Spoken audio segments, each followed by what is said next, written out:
ala sayyidina Muhammadin wa ala alihi wa sahbihi ajma'in, amma ba'du. Alhamdulillah, pada video pembelajaran kali ini Bapak akan menyampaikan materi pembelajaran Al-Quran Hadis untuk Ananda kelas 4. Di sini kita akan masuk ke pelajaran 10. Kita akan belajar tentang hukum bacaan idgham dan iqlab. Baik, namun sebelumnya kita mulai masuk ke materi. Silahkan teman-teman persiapkan dirinya terlebih dahulu dan kita awali dengan membacakan basmalah. Bismillahirrahmanirrahim.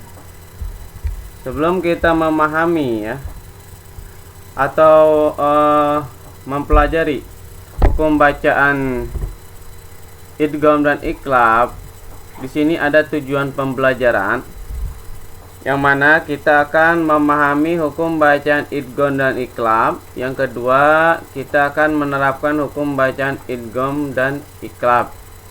Namun pada video pembelajaran kali ini kita hanya akan memahami hukum bacaan idgham dan iqlab terlebih dahulu. Baik teman-teman, kita masuk ke hukum nun mati dan tanwin. Ya. Pada semester pertama kita telah mengetahui hukum nun mati dan tanwin, yaitu ada 4, yaitu izhar, idgham, iqlab, dan ikhfa.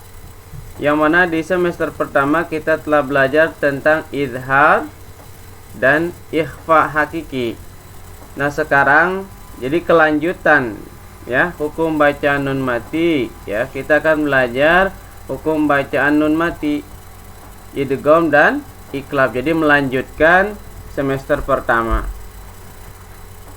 Sekali lagi, hukum bacaan nun mati itu ada berapa? Ada 4. Yang pertama izhar, yang kedua idgham, yang ketiga iqlab, yang keempat ikhfa. Yang mana izhar dan ikhfa telah kita pelajari di semester pertama. Nah sekarang kita akan belajar tentang idgham dan iqlab. Yang mana idgham itu ada 2, idgham biguna dan idgham bila guna. Selanjutnya kita akan mengetahui hukum bacaan idgham. Satu, pengertian idgham. Idgham menurut bahasa artinya memasukkan. Menurut istilah, idgham adalah menggabungkan 2 huruf dan memasukkan salah satunya ke huruf yang lain. Jadi menurut istilah adalah menggabungkan 2 huruf dan memasukkan salah satu ke huruf yang lain. Hukum idgham yang dibahas pada bab ini adalah hukum idgham yang ada pada hukum bacaan nun sukun dan tanwin. Yang kedua, macam-macam idgham. Hukum bacaan idgham dibagi menjadi 2 macam, yaitu sebagai berikut. Yang pertama idgham biguna. Apa itu idgham biguna? Menurut bahasa, idgham artinya tadi memasukkan, sedangkan biguna artinya dengan dengung. Jadi menurut istilah, idgham biguna artinya apabila ada nun sukun atau tanwin bertemu dengan salah satu hurufnya yang 4, yaitu ya, nun, mim, waw, atau digabung dengan yan, mu. Itu hukum bacaannya adalah idgham biguna. Jadi apabila nun mati bertemu atau tanwin bertemu dengan salah satu huruf idgham biguna yang 4, ya, nun, mim, waw, maka cara membacanya harus dimasukkan dan didengungkan. Nah, jadi cara membacanya itu suara nun sukun dan tanwin dileburkan,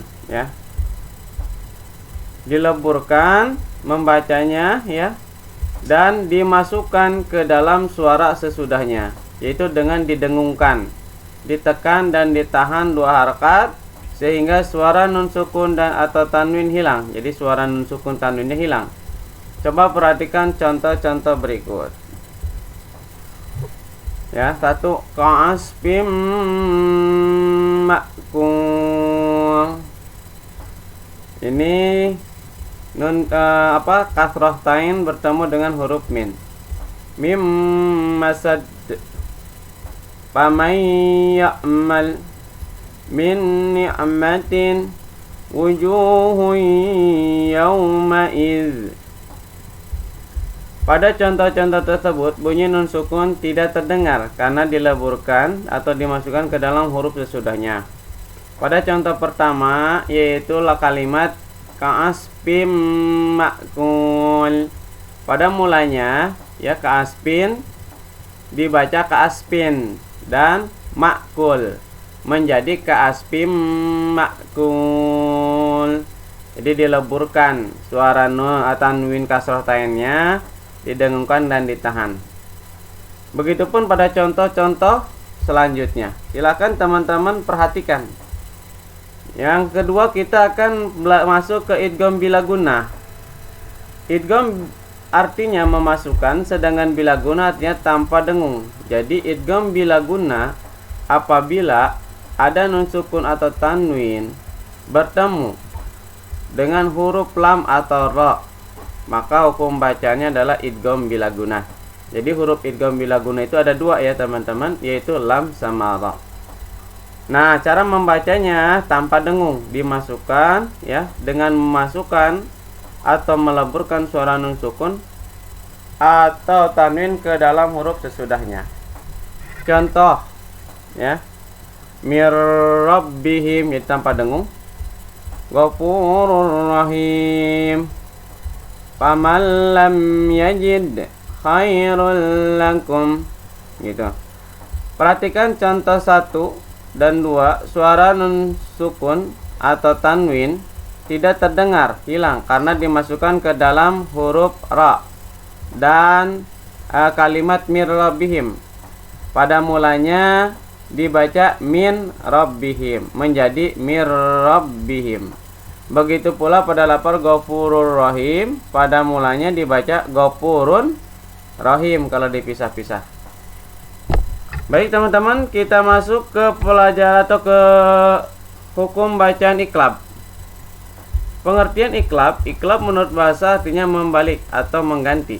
Menurut istilah, iklab adalah apabila nun sukun atau tanwin bertemu dengan huruf ba.